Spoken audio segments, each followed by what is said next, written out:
Sam was on social media for a few years now, but didn't get half of the views he would have liked. He decided to hatch a plan to gain loads of followers and viewers.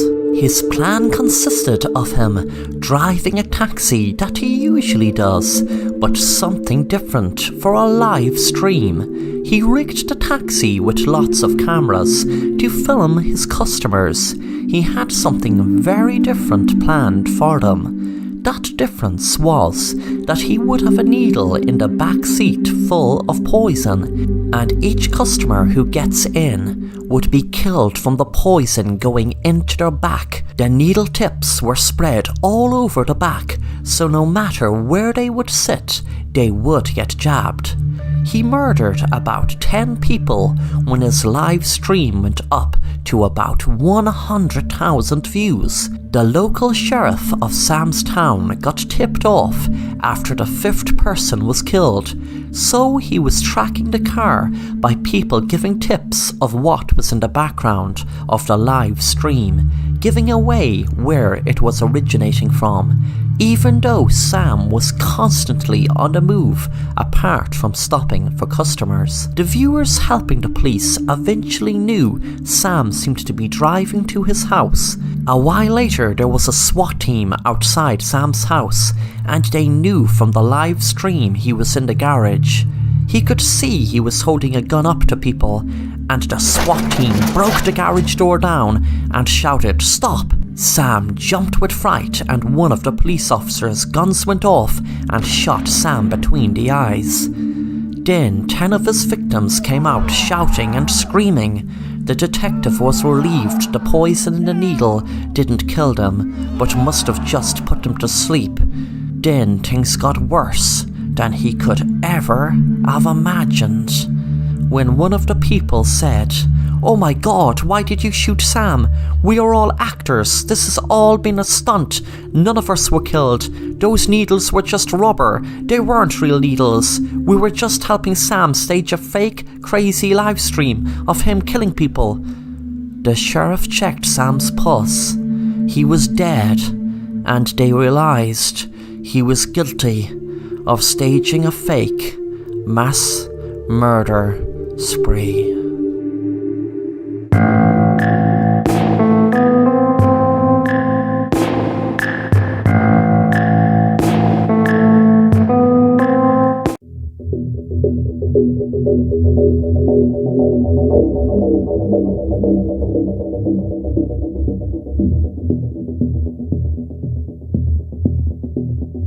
Jake was looking forward to fly across the Sahara Desert because he knew he had to in order to go to where he was going in Africa. Everything was going smoothly, and the flight was even practically turbulence-free.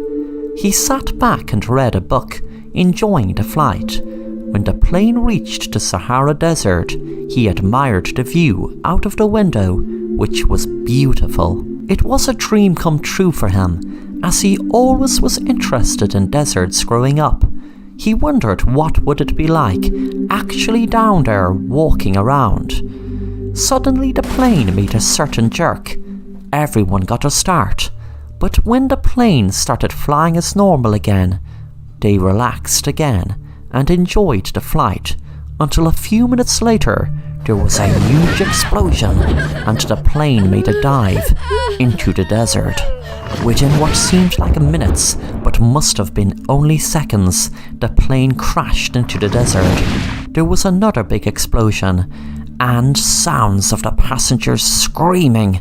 The heat of the desert was exhausting and terrifying, and within a few days the water and food in the plane was gone. Jake and the rest of the passengers were losing hope of any help coming. People were dying from heat exhaustion and hunger now. He knew that you could go longer without food than water. Well, he thought so anyway. He was feeling confused, as so were the rest of the passengers. Everyone survived the crash, but now ironically they were all afraid they were going to lose their lives from hunger and heat exhaustion. "I have an idea how we can get food." Everyone looked at him. wondering what he was going to say, anxious as to know what glimpse of hope he could possibly provide by saying he had an idea how to get food. Then he spoke again. There is a coffin on the plane. It is being brought over for a funeral. Everyone sighed in disgust. But within 30 minutes, the passengers gathered around the coffin, ready to start eating the corpse. Thanks for watching The Assassin Rapper, and if you enjoy the content, then make sure to subscribe and hit the bell to be notified of new content.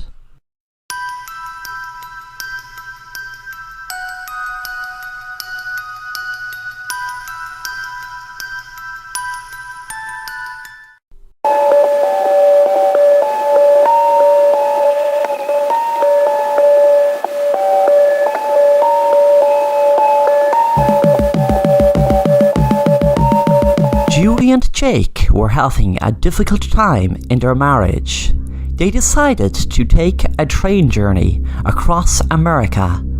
What Julie hadn't known was Jake, her husband, only organised the journey to organise a hitman to kill her on the train. Julie was sitting down reading a book, while Jake said he was going to get a drink in the train's bar.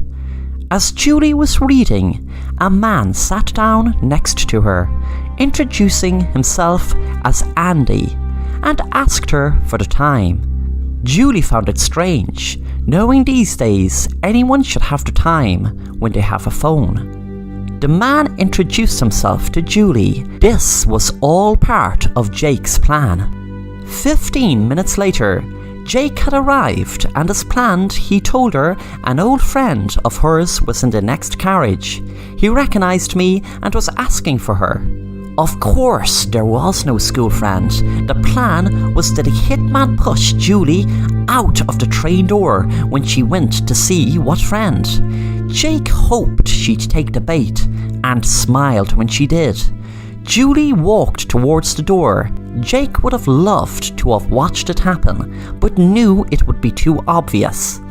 The hitman was wearing gloves and an aesthetic face, just in case there were cameras they missed scoping the train out a few days ago.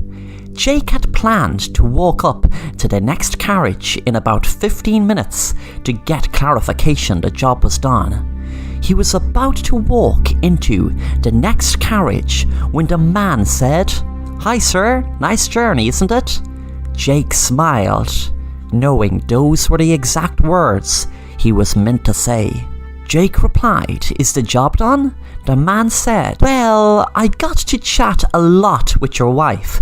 She seems a very nice lady," but most importantly, he was looking behind Jake's shoulder at this moment. Jake turned around to see what he was looking at, and with his shock, he saw Julie staring at him with hatred in her eyes. The man continued to speak. "More importantly, your wife. She seems to be a very sweet lady, and may I say, a very beautiful lady." Jake was dumbfounded and said in a confused tone, "What's going on here?" Julie spoke. "Let me explain. And this hitman here who goes by the name of Andy, which I call Andrew, is not just a regular hitman. We have been dating for the last 6 months. Wait, should I change that to we have been having an affair for the last 6 months?" And she gave a sinister smile. Jake didn't know what was happening. He spoke quietly so no other passengers could hear him. "What is happening here? How do ye know each other?" Andrew explained.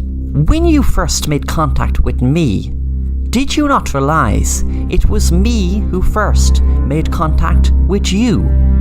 Jake still couldn't understand how a hitman he hired on the dark web could have been having an affair with his wife he ordered to kill before he even made contact. Jake said, Wait a minute. You said you made contact with me first.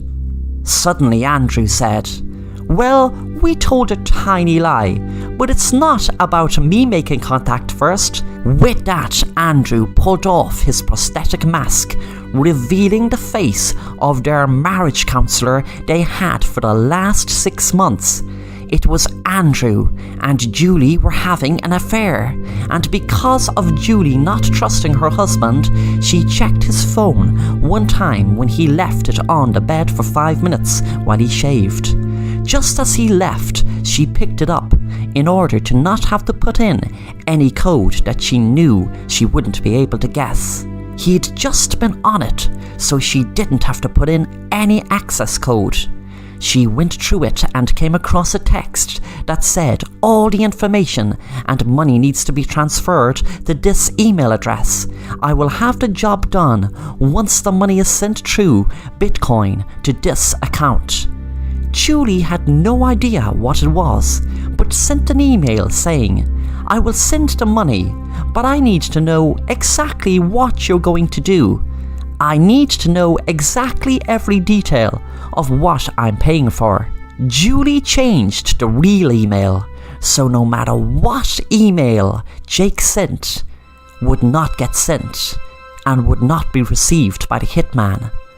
But she changed it by adding a dot that was barely seen. But Julie kept contact and brought the hit forward, of course, with the real hitman thinking he was in contact with Jake. Julie had been on the train waiting for the hitman to arrive, and when he did, there were undercover police ready to arrest him as soon as he asked for the time. They waited until a guy with a prosthetic face of Jake clarified with the hitman did he finish the job.